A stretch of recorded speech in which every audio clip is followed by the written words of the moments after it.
A blessed Sabbath day, everyone, and happy Feast of Trumpets. My name is Brother Kix, and welcome to Revival of Faith Ministries. Thank you for joining our Sabbath celebration this week, and we feel so blessed to hear and to receive Yahweh's word with all of you today. Everyone say hallelujah.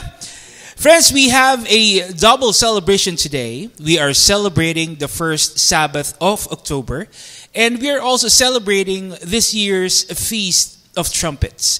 That's why for our message today, it is imperative that we discuss this very important feast day upang mas maunawaan pa natin yung importansya at yung kahalagahan ng kapistahang ito na ipinagkaloob po sa atin ng ating Amang Yahweh. So today, friends, we will talk about the Feast of Trumpets. But before we start, please join me as we open our message with a prayer. Let us pray. Heavenly Father, Yahweh, Father, we give you thanks and praise for this wonderful and amazing Sabbath and feast day. Thank you, Father Yahweh, for blessing us with this day and for allowing us to honor you with our celebration. We ask you, Father Yahweh, to please guide us and be with us today as we hear and to receive your word and truth. Fill us up with your knowledge and wisdom. Enable us, Father Yahweh, to embrace and accept your message with all our hearts. Let your every word be instilled in all of us, and may we reflect your word in all that we do. Let your Holy Spirit speak through me, Father Yahweh. Use me to bless and encourage all your people with your word today. Once again, thank you so much, Father Yahweh. We give you back all the glory and praise. All this we ask through the name of your Son, our Savior, Yahshua Messiah. Everyone say, hallelujah, hallelujah. Friends, our message today is entitled Feast of Trumpets, Why It's Important in Our Time. Why it's important in our time. Friends, all throughout the scripture, we can read about Yahweh's appointed annual feast days. From the Old up to the New Testament, the scripture is filled with stories, with passages about these sacred festivals that our Almighty Father Yahweh Himself proclaimed and sanctified. Mababasa po natin sa banal na kasulatan ang tungkol sa mga banal na kapistahang ito ng ating Amang Yahweh. Our Almighty Father Yahweh instituted His holy days and feast days and gave it to His chosen people, the Israelites. Ibinigay po ng ating Amang Yahweh yung kanyang mga kapistahan sa mga Israelita para ito po ay kanilang alalanin at ipagdiwang. You see, Yahweh commanded His people to carefully obey, to carefully observe His feast days, and to declare it as holy convocations to honor our Almighty Father Yahweh. And Yahweh also said that His appointed feast days are to be remembered and celebrated by all generations to come. Ang mga kapistahan daw po ng ating Amang Yahweh ay dapat alalanin. Ito daw po dapat ay ipagdiwang ng kanyang sambayanan magpakailanman. Which means, as present-day followers and believers, as part of Yahweh's people, friends, we are part of that command. We are covered by Yahweh's lasting ordinance about His feasts. Tama po ba? Bilang mananampalataya, bilang mga anak ng ating Amang Yahweh, dapat po nating alalanin, dapat din nating ipagdiwang yung mga itinakdang kapistahan ng ating Amang Yahweh katulad ng ginagawa natin ngayon. Remember, friends, we are accountable for keeping and observing Yahweh's appointed annual feasts. Hallelujah. Pananagutan po natin sa ating Amang Yahweh bilang bahagi ng ating pagsunod sa kanyang mga salita at kautusan, ang pag-alala, ang paggunita sa kanyang mga kapistahan. Now, based on the scripture, Yahweh appointed 7 annual feast days that we must keep and observe. Meron pong itinakdang 7 kapistahan ang ating Amang Yahweh, and one of those 7 feasts is the Feast of Trumpets, which is what we are celebrating today. Friends, the Feast of Trumpets is Yahweh's fourth annual feast, and Yahweh gave specific instructions with regard to keeping and celebrating this feast. So, pinaalam po sa atin ng ating Amang Yahweh kung kailan at kung paano natin dapat ipagdiwang ang kapistahang ito. Let us read Leviticus 23 to 25. It says, "Again, Yahweh said to Moses, tell the people of Israel, on the first day of the 7th month, you must have a special day of rest. There will be a holy meeting. Blow the trumpet for a special time of remembering. Do not do any work, and bring an offering made by fire to Yahweh." Everyone say hallelujah. Friends, according to Yahweh's instructions, we must celebrate the Feast of Trumpets on the first day of the 7th month. And this is based on the biblical calendar and not on the Gregorian calendar that we are using today. Magkaiba po kasi yung biblical calendar na ginagamit nila noon sa Gregorian calendar na ginagamit po natin ngayon. So we are instructed to keep and observe the Feast of Trumpets on the 7th month from the month of Abib, or the first month. Now, Yahweh also gave instructions on how we are supposed to celebrate the Feast of Trumpets. Yahweh said that the feast is observed and commemorated by the blowing of trumpets. So, inaalala daw po ang kapistahang ito sa pamamagitan ng pag-ihip o pagpapatunog ng trumpeta. Now, aside from this, Yahweh also gave instructions regarding attendance or regarding the presence of the people. Friends, if you noticed, Yahweh gave stern instructions, which signifies the gravity. It signifies the importance of keeping Yahweh's feast. So first off, Yahweh said that on this day, the people must have a special Sabbath or a special day of rest. So ayon po sa ating Amang Yahweh, ang kapistahang ito ay isang espesyal na araw ng pamamahinga. Tama po ba? Yahweh's feast is a special Sabbath. That's why He commanded His people to refrain themselves from doing any kind of work. Tama po ba? Abba Yahweh refrained His people from working, which means they are not allowed to do their everyday jobs or their daily work. Hindi po sila pwedeng magtanim, hindi sila pwedeng magbungkal ng lupa gamit ang kanilang mga hayop, at hindi sila pwedeng magbenta ng kanilang mga ani. The people must be free from their work during this feast. You know why? Because the people must also have a sacred meeting or a holy convocation for our Almighty Father Yahweh. Tama po ba? So hindi sila pwedeng magtrabaho dahil dapat silang magdaos ng pagsamba o banal na pagtitipon para sa ating Amang Yahweh. At bilang bahagi ng kanilang gagawing banal na pagtitipon, dapat din po silang magbigay ng kanilang handog sa ating Amang Yahweh. The people must bring their burnt offerings to Yahweh. And you know what? Yahweh even specified what He wants to receive from His people during the Feast of Trumpets. Let us read that. Numbers 29, verse 1 to 5. It says, "Celebrate the festival of trumpets each year on the first day of the 7th month. Don't work on that day. On that day you must present a burnt offering as a pleasing aroma to Yahweh. It will consist of 1 young bull, 1 ram, and 7 one-year-old male lambs, all with no defects.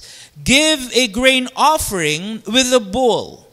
It must be 6 quarts of fine flour mixed with oil.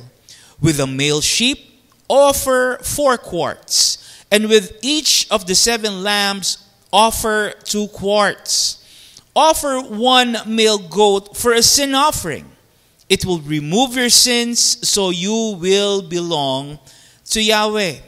So, this is what Yahweh required from His people back then as they celebrate the Feast of Trumpets. And like we said, Yahweh was very strict. He was specific with His instructions on celebrating this feast.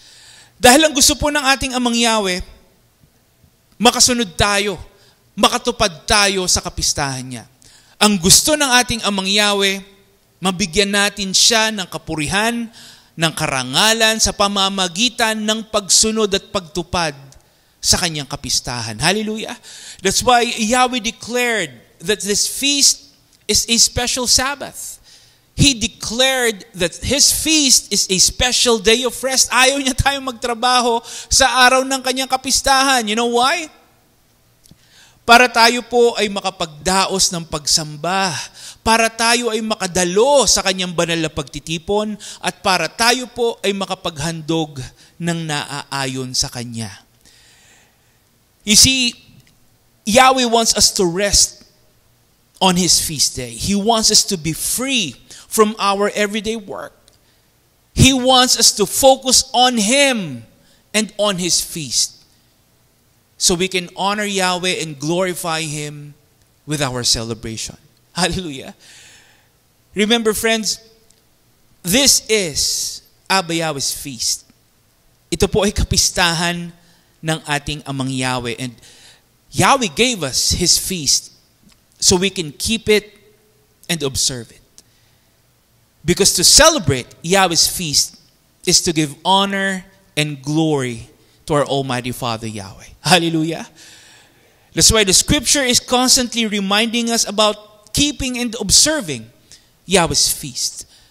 We are continuously reminded about embracing and acknowledging the significance of Yahweh's feast in our lives as followers and believers. Dahil ito po ay mahalaga sa atin, sa buhay spiritual natin, sa pananampalataya natin, sa relasyon natin sa ating Amang Yahweh. So as we celebrate the Feast of Trumpets today, let us find out why this particular feast is important to us and what is the significance of this feast to our present time. Like we said, mga kapatid, mga kaibigan, paulit-ulit po na pinapaalala sa atin na dapat nating tuparin ang mga kapistahan ng ating Amang Yahweh. And we believe that if the scripture is reiterating something, most especially by our Almighty Father Yahweh Himself, it means it is of great significance. Tama po ba? Kaya po ito paulit-ulit na sinasabi at pinapaalala sa atin dahil ito po ay mahalaga. Tama po ba? That's why our Almighty Father Yahweh declared His feast as a permanent law or a lasting ordinance because it is imperative that we celebrate it continually. Tama po ba? We are to celebrate Yahweh's feast continually. It is crucial that we celebrate Yahweh's feast. So, why is the Feast of Trumpets important to us? What does it signify in our time? Friends, the Feast of Trumpets, or Yom Teruah in Hebrew, is a very special holy day for Yahweh's people. The word Yom means day, and the word Teruah means a massive shout or a loud sound made by the blowing of a shofar or trumpet.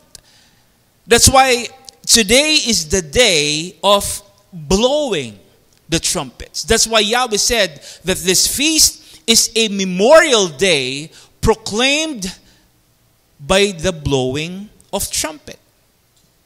The people are to remember, they are to observe this feast by blowing the trumpets. Ganito daw po dapat alalanin ang kapistahang ito.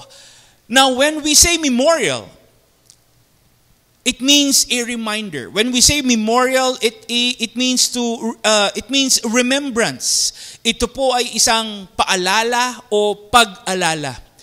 So our question is, what does blowing the trumpets remind of?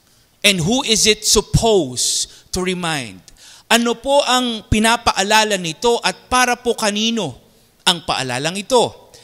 Let us read Numbers 10, verse 9 to 10. It says, "You might be fighting an enemy who attacks you in your own land. Blow the trumpets. Yahweh your Elohim will remember you. He will save you from your enemies. Also, blow your trumpets in times of gladness. Blow them during your appointed feasts and at the beginnings of your months. Blow them over your burnt offerings and fellowship offerings. They will help you remember Yahweh. I am Yahweh, your Elohim." Everyone say hallelujah. So the passage is telling us that blowing the trumpets is actually a reminder for both our Almighty Father Yahweh and His people. Tama po ba? Ito daw po ay pagpapaalala sa ating Amang Yahweh at sa Kanyang sambayanan. In verse 9, sa binasa po natin, it says that blowing the trumpets is a way for the people to be remembered by our Almighty Father Yahweh. So they are basically commanded to blow the trumpets to get Yahweh's attention and to make Him remember His people. So sa pamamagitan daw po ng pagpapatunog ng trumpeta, aalalanin at ililigtas ng ating Amang Yahweh ang Kanyang sambayanan. Just like what happened when Joshua and the Israelites conquered the city of Jericho.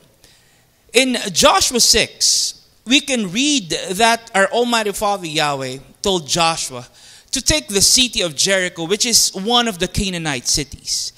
So, pinapasakop na po ng ating Amang Yahweh kila Joshua at sa mga Israelites yung lungsod ng Jericho.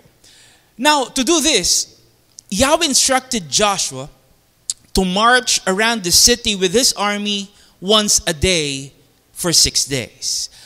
But on the 7th day, Joshua and his army must march around Jericho 7 times. And they must be accompanied by 7 priests.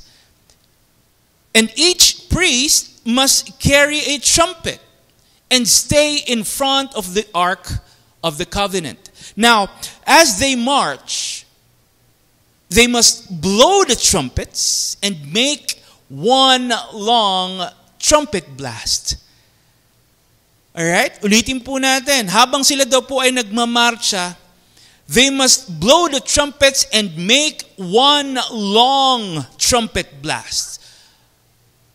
And the people must shout loudly once they hear the sound of the trumpet. So ito po yung pinapagawa ng ating Amang Yahweh kay Joshua para po masakop nila yung city of Jericho.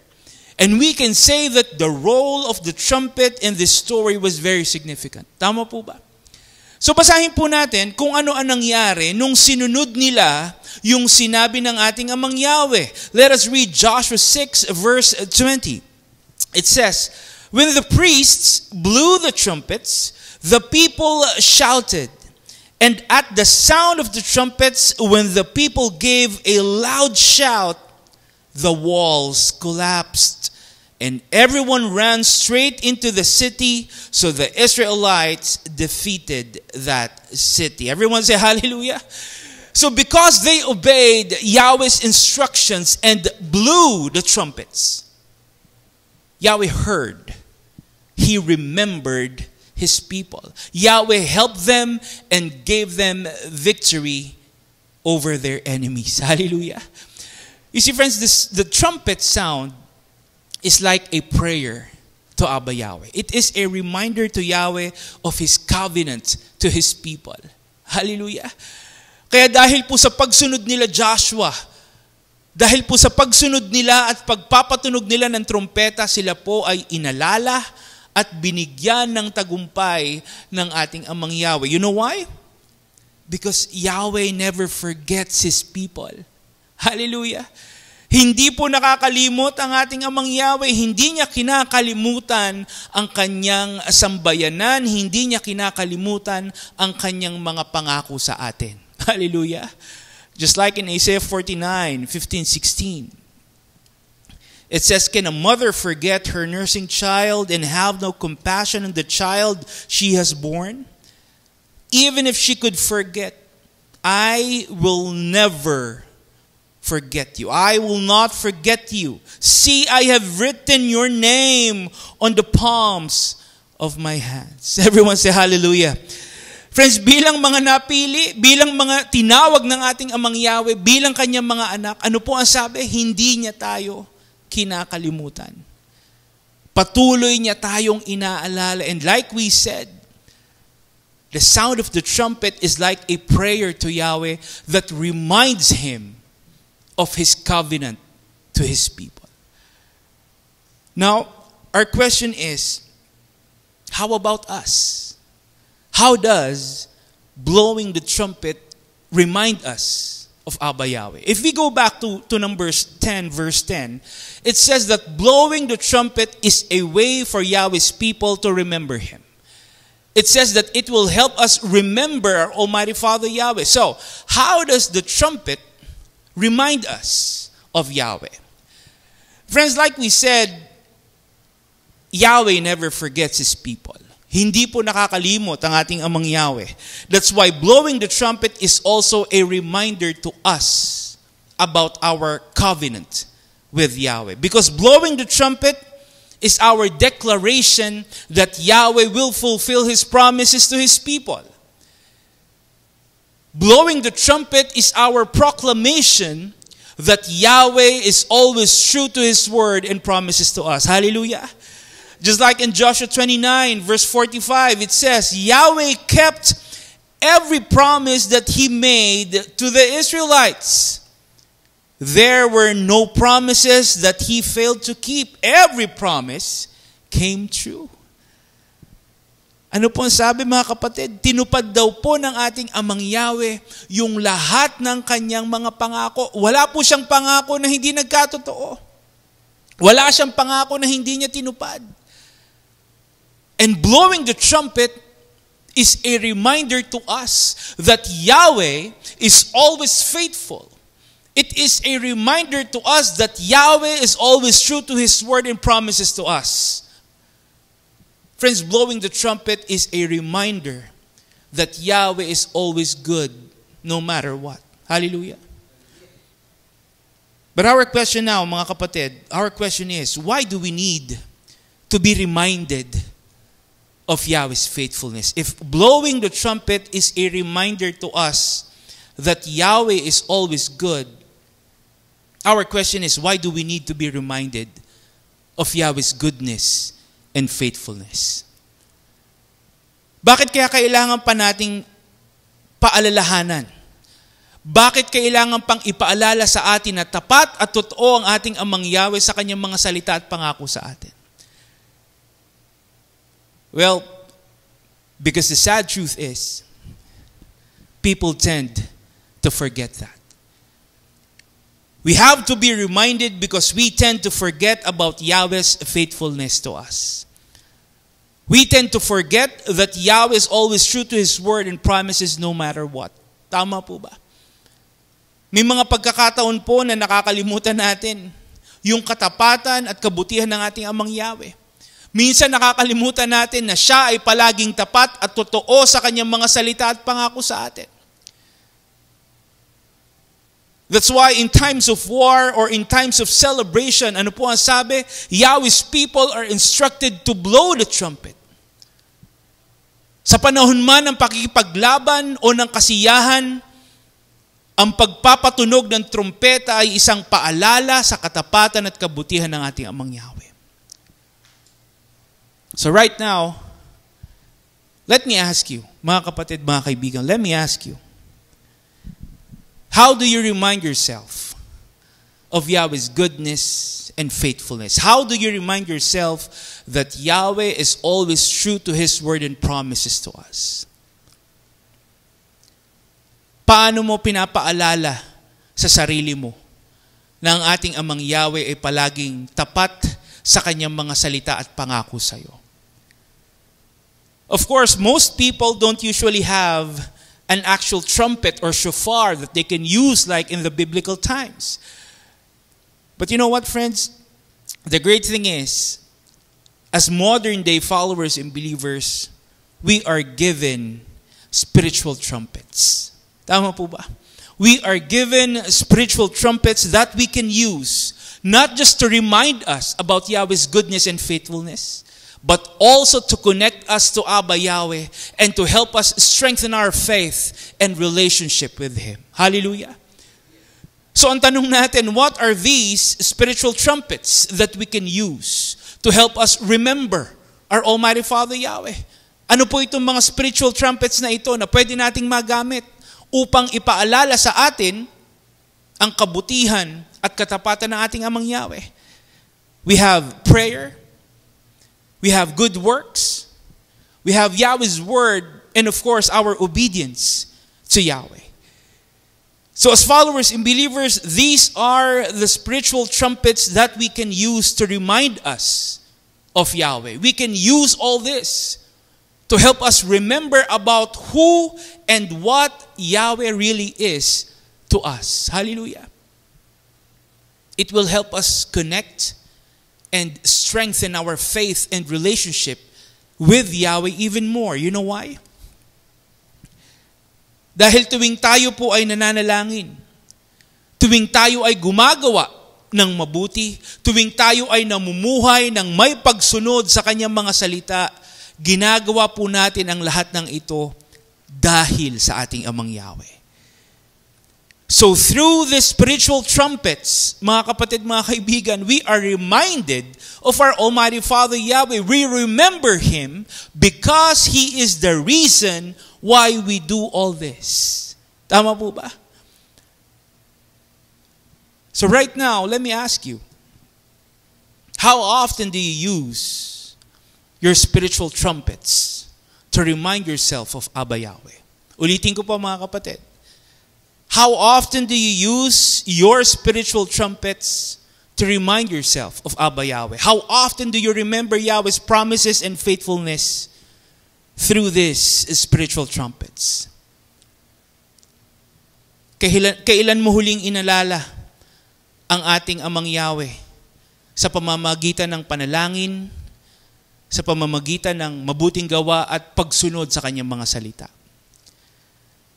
Sabi po sa Proverbs 3 verse 6, remember Yahweh in everything you do, and He will show you the right way. Ano po ang sabi? Remember Yahweh in everything you do. So it's very clear that we are commanded to remember our Almighty Father Yahweh in all that we do. Tama po ba?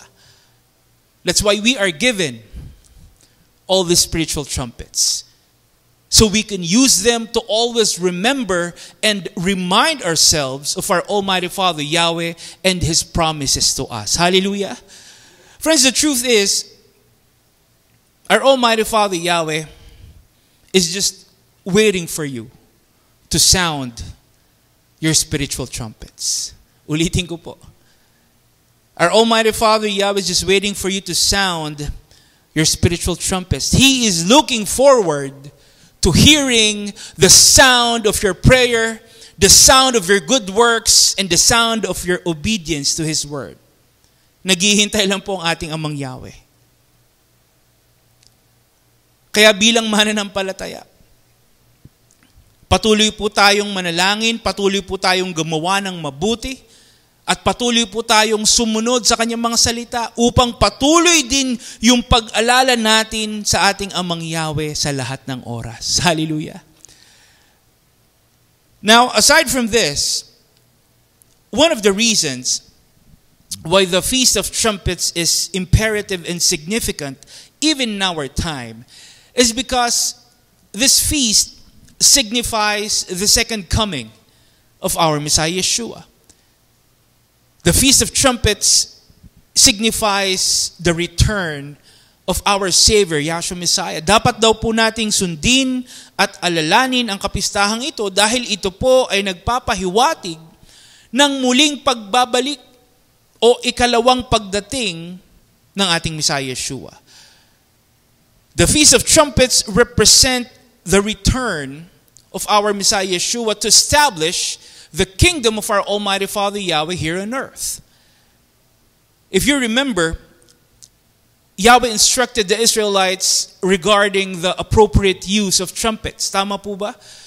How to use it, when to use it, and who must use it.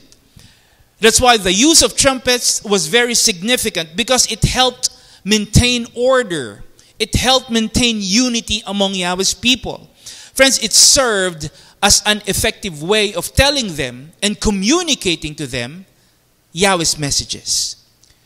That's why up until now, even in our modern times, sounding the trumpet is still of great significance. Ulitin ko pa mga kapatid. Kahit sa panahon po natin ngayon, mga kapatid, sounding the trumpet is of great significance. In fact, it is crucial to us. You know why? Because through the Feast of Trumpets, our Almighty Father Yahweh is telling us, He is communicating to us a very important message that we must all prepare for, especially as followers and believers. Tama po. Sa pamamagitan ng kapistahang ito, tayo po ay pinapaalalahanan ng ating Amang Yahweh na maghanda sa muling pagdating ng kanyang bugtong na anak ang ating Messiah Yeshua. So, let us establish the connection between blowing the trumpets and the second coming of our Messiah Yeshua. Ano po ang mababasa natin na kaugnayan ng pagpapatunog ng trumpeta sa muling pagbalik ng ating Messiah Yeshua? Let us read first Matthew 24:30 to 31. It says, "Then there will be something in the sky that shows the Son of Man is coming. All the people of the world will cry. Everyone will see the Son of Man coming on the clouds in the sky. He will come with power and great glory. He will use a loud trumpet to send His angels all around the earth. They will gather His chosen people from every part of the earth." Everyone say hallelujah. Friends, in this passage, our Messiah Yeshua is describing the events that will transpire immediately following His return. All these things, all these signs are clear indication that Yahshua is coming back. Ito po ay kasiguraduhan ng muling pagbalik ng ating Messiah Yeshua. At ano daw po ang gagawin ng ating Messiah Yeshua kaugnay ng kanyang ikalawang pagdating? Yahshua will use what? A loud trumpet. He will use a loud trumpet to gather His people, which clearly indicates the significance, the connection of sounding the trumpet to Yahshua's return. Ang sabi naman po sa 1 Thessalonians 4:16 to 17, Yahshua Himself will come down from heaven with a loud command, with the voice of the archangel, and with the trumpet call of Yahweh. And the people who have died and were in Yahshua will rise first. After that, we who are still alive at the time will be gathered up with those who have died. We will be taken up in the clouds and meet Yahshua in the air. And we will be with Yahshua forever. Everyone say hallelujah. This time, Apostle Paul talks about the second coming of our Messiah Yeshua. And according to this account, Apostle Paul described Yahshua's return as a joyful and glorious moment, especially for followers and believers, as they will be reunited with our Messiah Yeshua and will be with Him forever. But aside from this, mga kapatid, mga kaibigan, Apostle Paul also said that the sound of Yahweh's trumpet will be heard during Yahshua's descension. Ang sabi po ni Apostol Pablo, sa muling pagbalik ng ating Messiah Yeshua, habang siya ay bumababa mula sa langit, maririnig po ang pagtunog ng trumpeta ng ating Amang Yahweh. And this is establishing once again the connection, the significance of sounding the trumpet during Yahshua's return. Now, Apostle Paul also said in 1 Corinthians 15, verse 52, "It will only take a second. We will be changed as quickly as a blink of an eye. This will happen when the last trumpet sounds. The trumpet will sound, and those who have died will be raised to live forever. And we will all be changed." Everyone say hallelujah.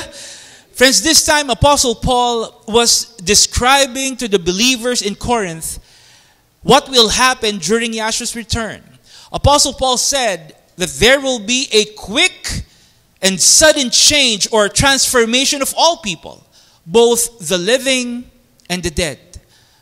Ang sabi po ni Apostol Pablo, sa muling pagbabalik ng ating Messiah Yeshua, magkakaroon daw po ng mabilis at biglaang pagbabago sa lahat ng tao, nabubuhay man o namatay na. And Apostle Paul also specified that this quick and sudden change will happen to all people during the last and final sound of the trumpet. So yung mabilis at biglaang pagbabago daw po sa mga tao ay mangyayari sa huling pagtunog ng trumpeta. So again, the relation and relevance of the trumpet to Yahshua's second coming is very evident. Tama po ba? Sounding the trumpet clearly points to the return of our Messiah Yeshua.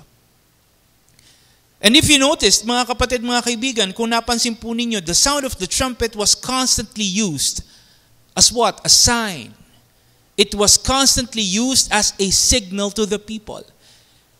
Ito po ay nagsilbing hudyat upang ipaalam sa mga tao ang tungkol sa muling pagdating ng ating Messiah Yeshua. Bakit po kaya kailangan pa tayong paalalahanan tungkol sa pagbalik ng ating Messiah Yeshua? Why do we need to be reminded about Yahshua's return, especially as followers and believers? Let us read Matthew 24, 42 to 44. It says, "So always be ready." So always be ready. You don't know the day your Messiah will come. Homeowners never know when a thief is coming, and they are always on guard to keep one from breaking in. Always be ready. You don't know when the Son of Man will come. So as followers and believers, we are reminded about Yahshua's return because we are to prepare.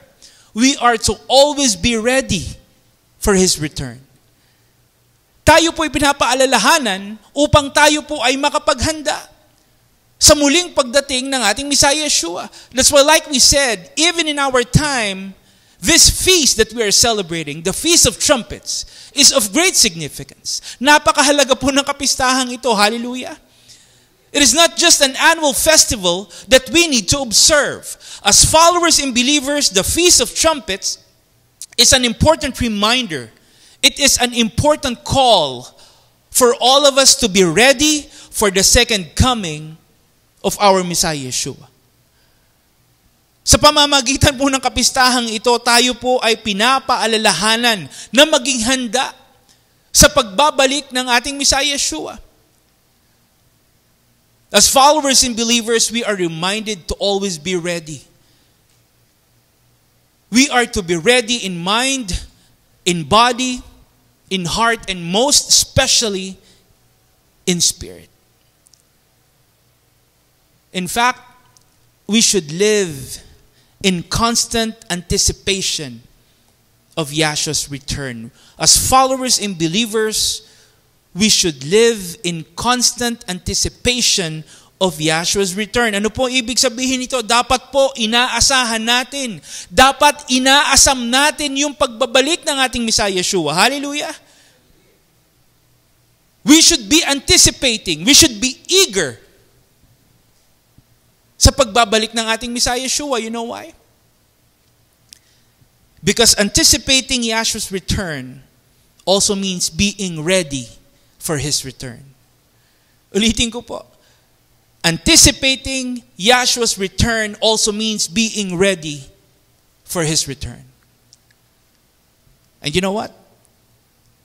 Yan po ang gusto ng ating Amang Yahweh para sa atin. Yan po ang gusto ng ating Amang Yahweh na gawin natin, ang maging handa tayo sa muling pagdating ng ating Messiah Yeshua. You know why? Because Yahweh wants the salvation of all His people. Yahweh wants the salvation of all His people. He wants His people, His children to be saved and receive eternal life through His Son, our Messiah Yeshua. Hallelujah. Ano po ang sabi sa 1 Timothy 2 verse 4? Yahweh wants everyone to be saved. Ulitin ko po. Yahweh wants everyone to be saved and to come to know the truth. Everyone say hallelujah. Ang nais daw po ng ating Amang Yahweh ay maligtas tayong lahat. Maligtas ang lahat ng tao. Ang gusto ng ating Amang Yahweh, mapasa atin yung kaligtasan at buhay na walang hanggan. And for us to achieve this, we must be ready. We must be prepared for Yahshua's return. Dapat po mga kapatid, mga kaibigan, nakahanda tayo. Dapat po nakahanda tayo at nararapat tayo sa pagbalik ng ating Messiah Yeshua. Para mapasama po tayo sa mga mabibigyan ng kaligtasan at buhay na walang hanggan. Hallelujah. But our question is, are we ready? Are we ready for this? Are you prepared? Or are you getting ready for Yahshua's return? Are you getting yourself ready for Yahshua's second coming? Nakahanda ka ba sa muling pagdating ng ating Messiah Yeshua? The thing is, we are constantly reminded about His second coming. And we are called to always be ready in mind, in body, in heart, and in spirit. Because like what the scripture says, Yahweh wants us to receive salvation and eternal life. But then again, the question is, are we really doing our part to be ready for Yahshua's return? Ginagawa po ba natin yung paghahanda na kinakailangan para sa pagbalik ng ating Messiah Yeshua? Let me ask you this. If Yahshua were to return this very day, can you honestly say that you are ready? Kung sa araw po na ito muling dumating ang ating Messiah Yeshua, nakahanda ka bang humarap sa Kanya? Naniniwala ka ba na kasama ka sa mga mabibigyan ng kaligtasan at buhay na walang hanggan? I'm sure as followers and believers, we all want that. Tama po ba? Yan po ang gusto natin. We all want to achieve salvation and eternal life. Bilang mga mananampalataya, gusto nating makasama sa mga mabibiyayaan ng kaligtasan at buhay na walang hanggan. That's why we need to make sure that we are always ready. Tama po. We need to make sure that we are always prepared for Yahshua's return. Dapat po nakahanda tayo palagi. Because readiness is crucial to what is to come. You see, through this feast, through the Feast of Trumpets, we are given the sign. We have been called. We are reminded to be ready. Because Yahweh wants salvation and eternal life for His people. Napakalinaw po yan. And we just have to do our part. We need to do our part, and that is to always be prepared for Yahshua's return. That's why it says in Luke 12:40, so always be ready. You don't know when the Son of Man will come. Ano po ang sabi? Always be ready. Friends, have you ever wondered why we don't know when our Messiah Yeshua will come back? Have you ever thought why Yahweh did not reveal to us the exact moment of Yahshua's return? Naisip mo ba kung bakit hindi natin alam kung kailan muling darating ang ating Messiah Yeshua?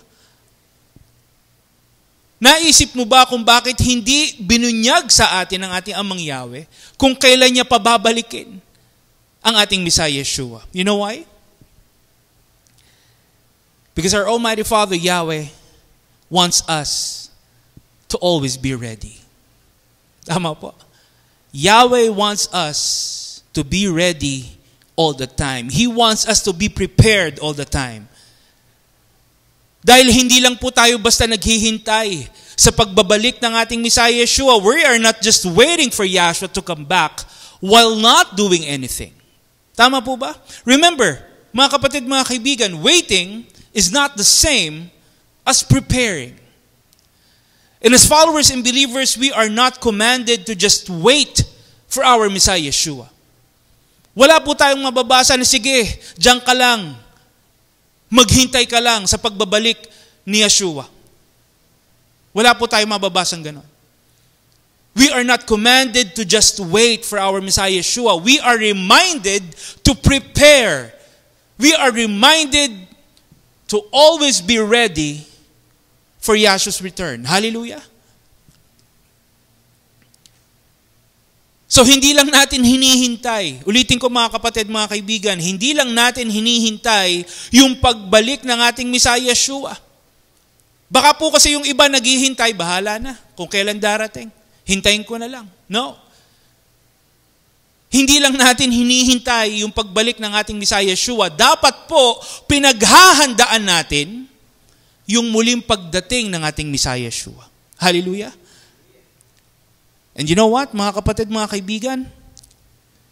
The truth is, we know what will happen when Yahshua returns. Tama po ba? Alam natin kung ano mangyayari pag bumalik na ang ating Messiah Yeshua. Which means, the only time for us to prepare and be ready is now.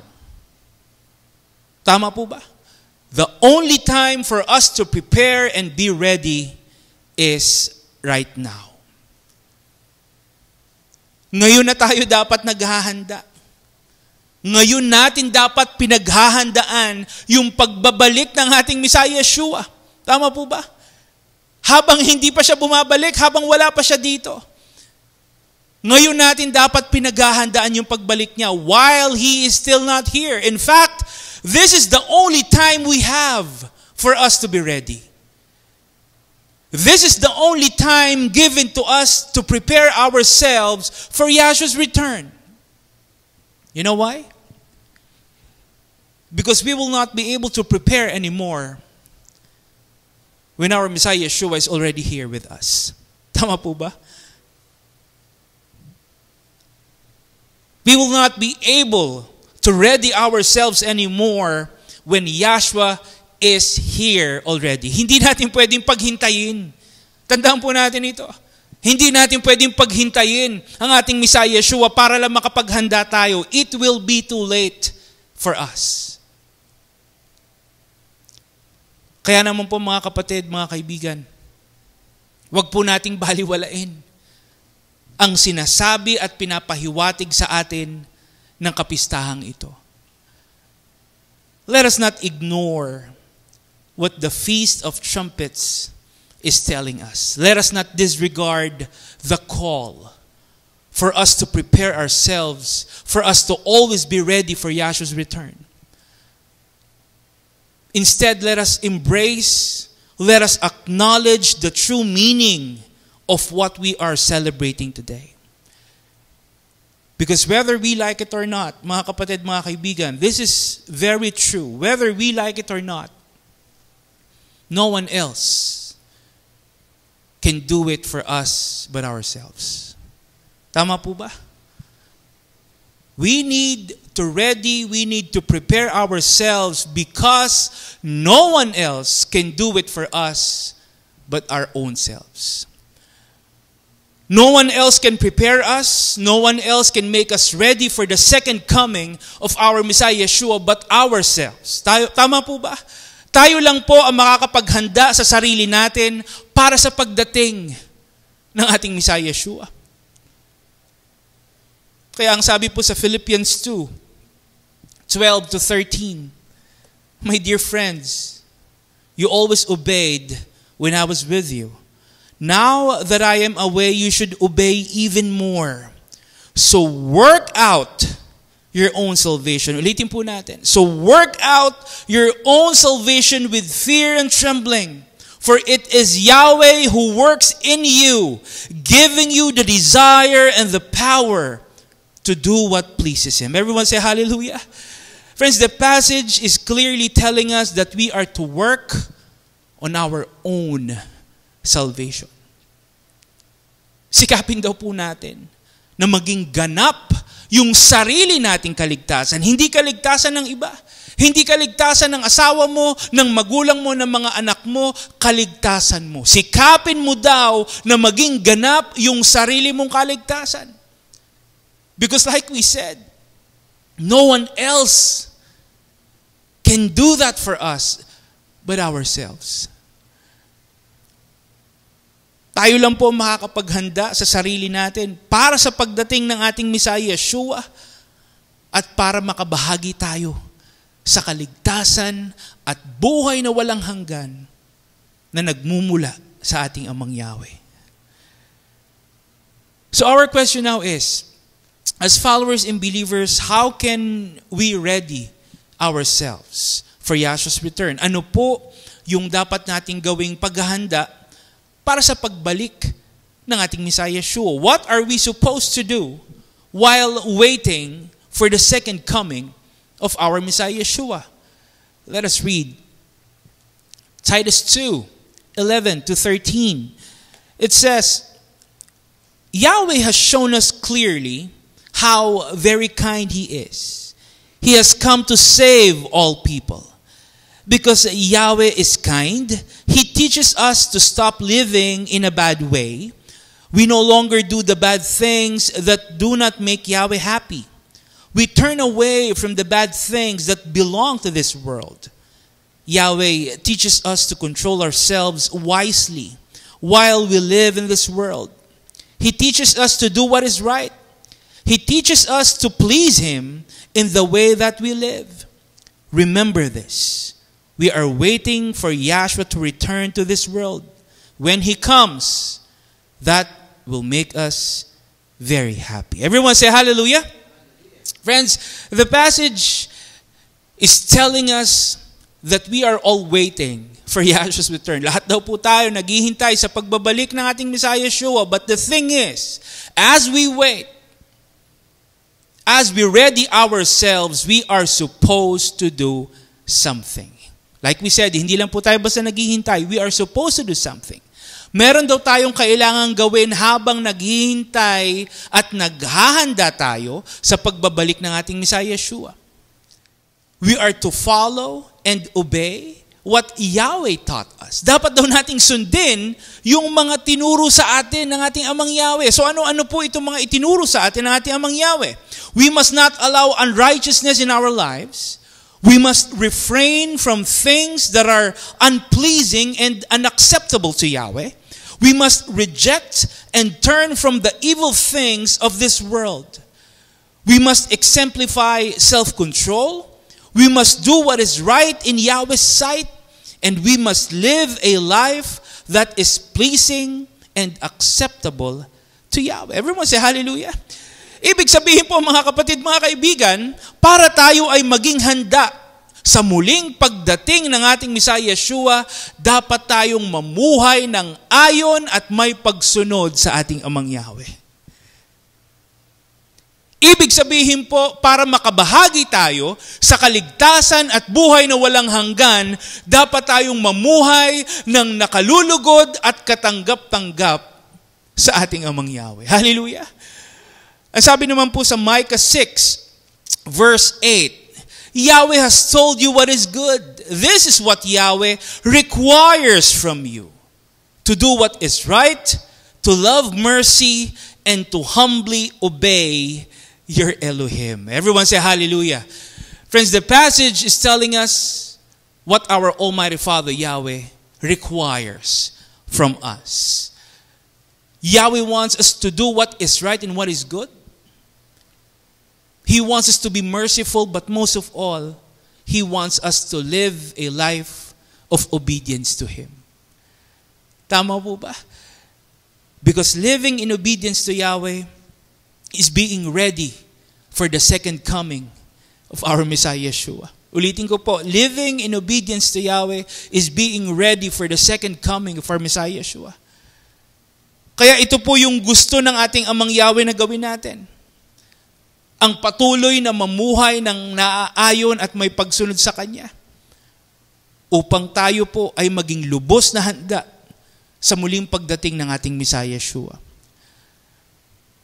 Now, our question is, what will happen to those who chooses not to be ready for Yahshua's return? What will happen if a person chooses to do nothing despite being called and reminded to prepare to be ready for Yahshua's return? Let us read Ezekiel 33, verse 4. It says, a person might hear the sound of the trumpet. Ulitin po natin. It involves sounding of the trumpet again. It says, a person might hear the sound of the trumpet, but do nothing. Then the enemy will come and kill him. That person will be responsible for his own death. Friends, the passage is telling us that what will happen if we choose to ignore, if we choose to disregard the sign and indication of Yahshua's return. The passage is telling us what will happen if we fail to acknowledge and act on the significance of this feast. Kaya naman po mga kapatid, mga kaibigan, patuloy po nating sikapin, patuloy nating paghandaan ang muling pagdating ng ating Messiah Yeshua. Gawin po natin ang ating pinakamainam upang tayo ay mapabilang sa mabibigyan ng kaligtasan at buhay na walang hanggan. Hallelujah. And you know what, friends? The great thing is, we already know what we should do. Tama po ba? We already know. Alam na po natin kung ano ang dapat nating gawin. And Yahweh taught us what He requires from us. Itinuro pa sa atin ng ating Amang Yahweh kung ano yung kailangan niya mula sa atin, kung ano yung gusto niya mula sa atin. All we have to do is what? To do our part. All we have to do is to do our part, and that is to live a life of complete and utmost obedience to Yahweh. Hallelujah. Upang tayo po ay maging handa. Upang tayo ay maging karapat-dapat sa muling pagdating ng ating Messiah Yeshua. The thing is, Yahshua's return is not just a theoretical or conceptual event. Let me repeat that. The truth is, Yahshua's return is not just a theoretical or conceptual event. Hindi lang po ito haka-haka. Hindi lang po ito gawa-gawa, mga kapatid, mga kaibigan. The second coming of our Messiah Yeshua is a promise to us that is sure to come true. Hallelujah. It is a promise that will be fulfilled. Ang pagbabalik ng ating Messiah Yeshua ay isang napakahalagang pangako sa atin ng ating Amang Yahweh na Kanyang tutuparin sa oras at panahon na Siya lamang ang nakakaalam. So it's not a matter of if, but a matter of when. So as we celebrate this year's Feast of Trumpets, friends, I encourage you to acknowledge, I encourage you to truly embrace the message of this feast in your life. I encourage you to answer the call for you to be ready and prepare for the return of our Savior, Yahshua Messiah. Sa ating pagtupad sa ating pag-alala sa kapistahang ito. Nawa po mga kapatid, mga kaibigan, nawa ay isa puso at isa buhay natin yung kahalagahan ng pagiging handa sa muling pagdating ng ating Messiah Yeshua.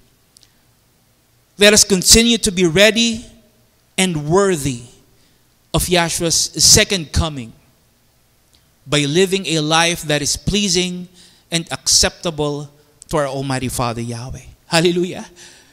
Remember, friends, we are not called to speculate about the timing of Yeshua's return. Let me repeat that. We are not called to speculate about the timing of Yeshua's return. Instead, we are called to be ready for His second coming at any given moment. That's why as followers and believers, let us continue to do what is right and what is good in the sight of our Almighty Father Yahweh. Let us strive to live a life of faith and obedience to Him. Most of all, let us live in constant anticipation of Yeshua's return with great joy, cheerfulness, and gladness in our hearts. Everyone say hallelujah. Friends, at this point, let me invite you once again to join me in prayer as we give thanks and praise to our Almighty Father Yahweh. Please join me in prayer. Hallelujah.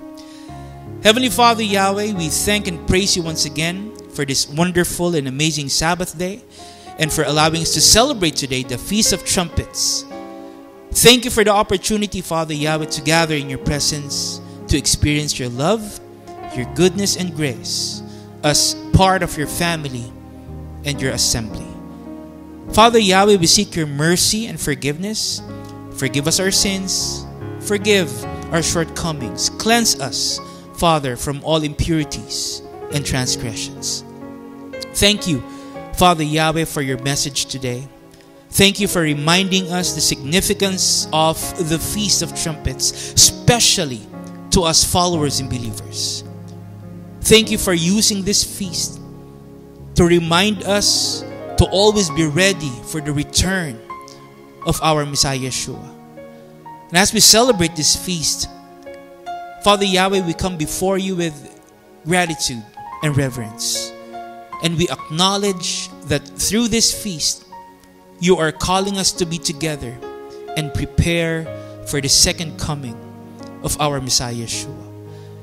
And as we blow the trumpet today, Father Yahweh, we call out to you to awaken us and to stir within us a sense of urgency and purpose, to remember that we must always be ready for Yahshua's return. Fill us up with hope. Fill us up with anticipation as we look forward to this glorious day. Thank you, Father Yahweh, for all the brethren, for everyone who joined our celebration today. Bless them, Father Yahweh. Be with them all the time. Father, we lift to you our nation. We entrust to you our country, our leaders.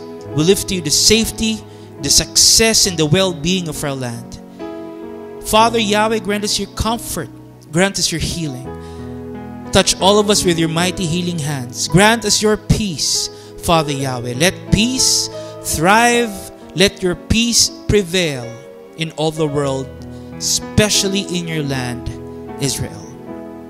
Once again, thank you so much, Father Yahweh. And we give you back all the glory and praise.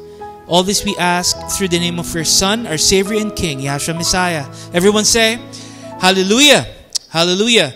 Before we end our message today, friends, let me share with you Joel 2, verse 1. Joel 2, verse 1, it says, blow the trumpet in Zion, sound the alarm on my holy mountain. Let all the people who live in the land shake with fear. Yahweh's day of judging is coming. Yahweh's day of judging is near. Everyone say hallelujah. Friends, the passage is telling us once again about what is to come. The scripture is showing us a picture of what will happen when our Messiah Yeshua returns. And as followers and believers, we are called and we are reminded by our Almighty Father Yahweh to prepare and to be ready for this glorious event. Tayo po ay pinapaalalahanan ng ating Amang Yahweh na palaging maging handa sa muling pagdating ng ating Messiah Yeshua. And the great thing is, we already know what to do for us to be ready. Sinabi na po sa atin ng ating Amang Yahweh kung paano natin dapat paghandaan ang pagbabalik ng ating Messiah Yeshua.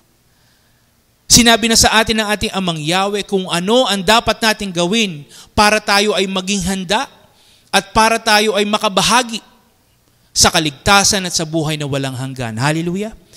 All we have to do is to fulfill our part by living a life that is pleasing and acceptable to Yahweh, by living a life of complete and total obedience to Yahweh's word and commands, and by living a life that is centered, that is focused on honoring and glorifying our Almighty Father Yahweh. Mga kapatid, mga kaibigan, sa tulong at gabay ng ating Amang Yahweh, nawa ang ating ginawang pagtupad, ang ating ginawang pag-alala sa kapistahang ito ay naging makabuluhan para sa ating lahat. Nawa ito po ay naging daan upang lalo pang tumibay ang ating pananampalataya. Higit sa lahat, nawa ang pagdiriwang natin sa kapistahang ito ay makatulong sa patuloy nating paghahanda sa muling pagdating ng ating tagapagligtas, si Yeshua, Mesias. Everyone say hallelujah. Again, friends, thank you so much for joining our Sabbath and feast celebration today. I hope and pray that you found encouragement and inspiration through Yahweh's word that we received today. A blessed Sabbath day and a meaningful Feast of Trumpets, Revival of Faith Ministries. Hallelujah. Praise Yahweh. Let us stand up and receive Yahweh's blessings. Yevareka ka Yahweh biyish mereka, Yair Yahweh panebeleka bikunika, Yesa Yahweh panebeleka, Vayasem, Leka Shalom. May Yahweh bless you and keep you. May Yahweh make shine His face on you and be gracious to you. May Yahweh lift up His face unto you and give you peace. May Almighty Father Yahweh bless us all. Hallelujah.